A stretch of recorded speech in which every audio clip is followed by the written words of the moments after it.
5 दिसंबर 1971 लाहौर के आसमान पर हिंदुस्तानी पायलट धीरेन्द्र जाफा का विमान नियंत्रण से बाहर होता चला गया। अपने विमान को नीचे गिरता देख उन्होंने सीट इजेक्शन का बटन दबाया, जिसने उन्हें तुरंत हवा में फेंक दिया और वो पैराशूट के जरिए नीचे उतरने लगे। जाफा बताते हैं कि जैसे ही वो नीचे गिरे, ए तकरीब और अल्लाहू अकबर के नारे लगाते हुए गांव वालों की भीड़ उनकी तरफ दौड़ी। लोगों ने उन्हें देखते ही उनके कपड़े फाड़ने शुरू कर दिए। किसी ने उनकी घड़ी पर हाथ साफ किया तो किसी ने उनके सिगरेट लाइटर पर झपट्टा मारा। उसके दस्ताने, जूते, 200 पाकिस्तानी रुपए और मफलर भी गायब हो गए।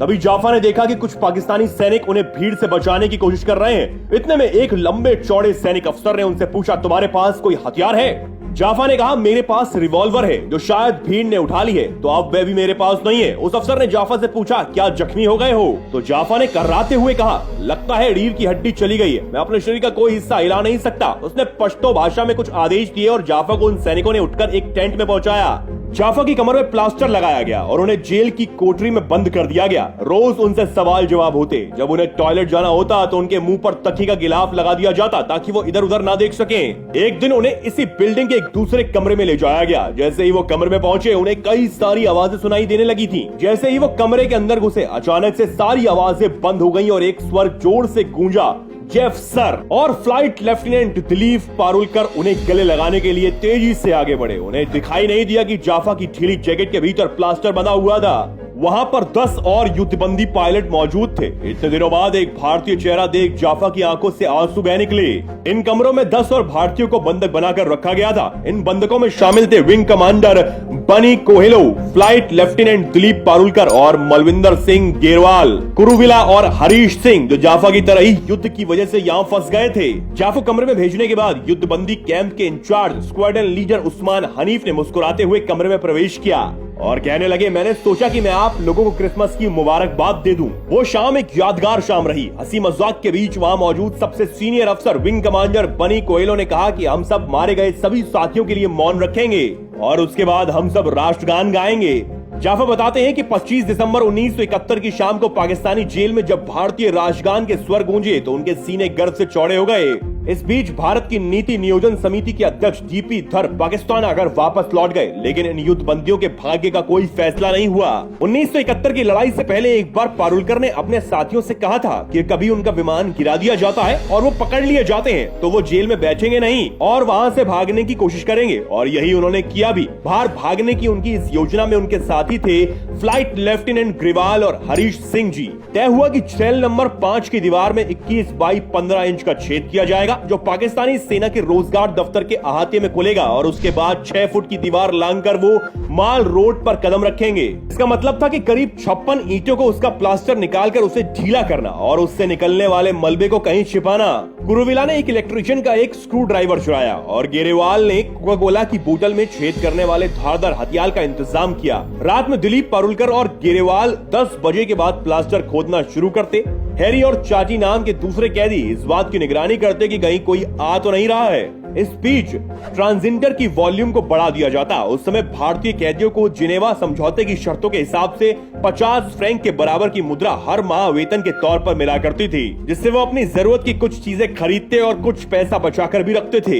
इस बीच पारुलकर को पता चला कि एक पाकिस्तानी गार्ड औरंगजेब है जो दर्जी का काम भी करता है। उन्होंने उससे कहा कि भारत में हमें पठान सूट नहीं मिलते, क्या आप हमारे लिए एक सूट बना सकते हैं? औरंगजेब ने पारुलकर के लिए हरे रंग का पठानी सूट सिला। कामत नाम के एक दूसरे इंडियन साथी ने तार और बैटरी की मदद से सुयर मैग्नेट का एक कामत चलाऊ कंपास बनाया जो देखने में फाउंटेन पेन की तरह दिखता था। 14 अगस्त को पाकिस्तान का स्वतंत्रता दिवस था। पारुलकर ने अंदाजा लगाया कि उस दिन गार्ड लोग छुट्टी के मूड में होंगे और कम सतर्क होंगे।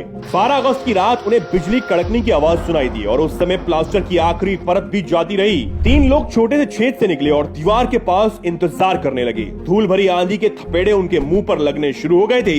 नजदीक के एक पहरेदार चारपाई पर बैठा हुआ था, लेकिन जब उन्होंने उसको ध्यान से देखा तो उन्होंने पाया कि उसमें धूल के बचने के लिए अपने सिर पर कपड़ा डाल रखा था। कैदियों ने बाहरी दीवार से मॉल रोड की तरफ देखा तो उन्हें सड़क पर काफी हलचल दिखाई दी। उसी समय रात का शो समाप्त हुआ था। तभी आंधी और बारिश एक साथ आना शुरू हो गई। चौकीदार ने अपने मुंह से कम्बल को हटाया और चारपाई समेत वायुसेना के रोजगार दफ्तर के अहाते की तरफ दौड़ लगा दी। तीनों कैदियों ने जेल की बाहरी दीवार फांग ली। तेज चलते हुए वो बाएं मुड़े और सिनेमा देखकर लौट रहे लोगों की भीड़ में शामिल हो गए। थोड़ी दूर चलने के बाद अचानक फ्लाइट लेफ्टिनेंट हरि सिंह को एहसास हुआ कि वो पाकिस्तान की सबसे सुरक्षित समझी जाने वाली जेल से बाहर आ गए हैं। वो जोर से चिल्लाए, आजादी। फ्लाइट लेफ्टिनेंट मनविंदर सिंह गिरेवाल का जवाब था, अभी नहीं। सबने तय किया कि वो अपने आप को ईसाई बताएंगे, क्योंकि उसमें से किसी को भी नमाज पढ़नी नहीं आती थी। वो सभी ईसाई स्कूल में पढ़े थे और उन्होंने भारतीय वायुसेना में काम करते समय ईसाइयों को नजदीक से देखा था। दिलीप का नया नाम था फिलिप पीटर और ग्रेवाल का नया नाम था अली अमीर। भीड़ को चीरते हुए वो तेज कदमों से चलकर वो बस स्टैंड तक पहुंचे। वहां पर एक कंडक्टर चिल्ला रहा था, पेशावर पेशावर पेशावर जाना है क्या आपको? 3 लोग कूदकर बस में बैठ गए। सुबह के 6 बजते बजते वो लोग पेशावर पहुंच गए। वहां से उन्होंने जाने के लिए तांगा किया। तांगे से उतरने के बाद उन्होंने पैदल चलना शुरू कर दिया। फिर वो एक बस में बैठे। उस बस में जगह नहीं थी तो कंडक्टर ने उस बस की छत पर उनके बैठने के लिए कहा। जमरूद पहुंचकर उन्हें सड़क पर एक गेट दिखाई दिया। वहां पर एक साइन बोर्ड लगा हुआ था जिस पर लिखा हुआ था कि आप जनजातीय इलाके में घुस रहे हैं। आगंतुकों को सलाह दी जाती है कि आप सड़क ना छोड़ें और महिलाओं की तस्वीरें ना खींचें। फिर एक बस की छत पर चढ़कर वो 9:30 बजे लंडी कोटल पहुंच गए। अफगानिस्तान वहां से सिर्फ 5 किलोमीटर दूर ही था। वो एक चाय की दुकान पर पहुंचे। ग्रेवाल ने चाय पीते हुए बगल में बैठे एक शख्स से पूछा, यहाँ से लांडी खाना कितनी दूर है? उनको इस बारे में कुछ नहीं पता था।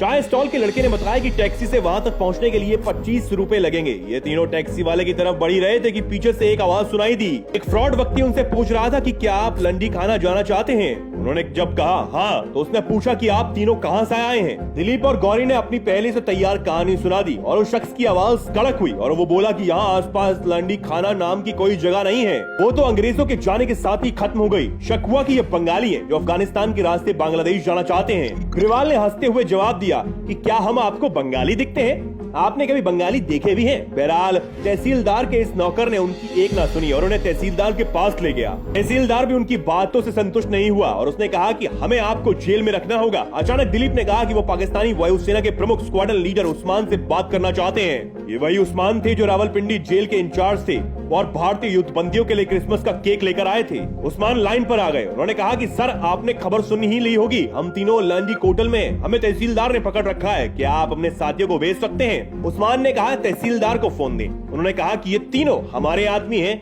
इन्हें बंद रखिए, हिफाजत से रखिए, लेकिन पीटिए नहीं। उधर 11 बजे रावलपिंडी जेल में हड़कंप मच गया। जाफा की कोठरी के पास गार्ड रूम में फोन की घंटी सुनाई दी। फोन सुनते ही एकदम से हलचल मच गई। 7 युद्ध बंदियों को अलग कर अंधेरी कोठरी में बंद कर दिया गया। एक गार्ड ने कहा कि ये सब जाफा का किया धरा है, इसको इस छेद के सामने डालो और गोली मार दो। हम कहेंगे कि ये उन तीनों के साथ भागने की कोशिश कर रहा था। फिर सभी युद्ध बंदियों को लायलपुर जेल में लाया गया। थल सेना की बंदी भी थे। एक दिन अचानक वहाँ पाकिस्तान के राष्ट्रपति जुल्फिकार अली भुट्टो पहुंच गए। उन्होंने भाषण दिया, आपकी सरकार को आपके बारे में कोई चिंता नहीं है, लेकिन मैंने अपनी तरफ से आपको छोड़ देने का फैसला किया है। 1 दिसंबर 1971 को सारे युद्ध बंदियों ने वाघा बॉर्डर पार किया।